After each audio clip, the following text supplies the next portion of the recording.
who are polytheists and wrongdoing.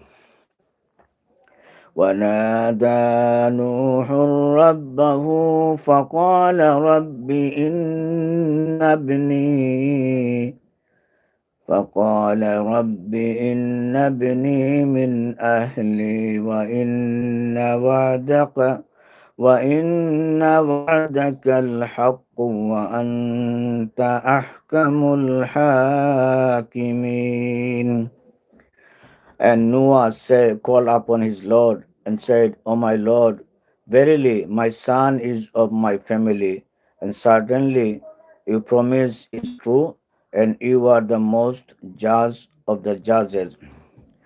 قال يا نوح إنه ليس من أهلك إنه عمل غير صالح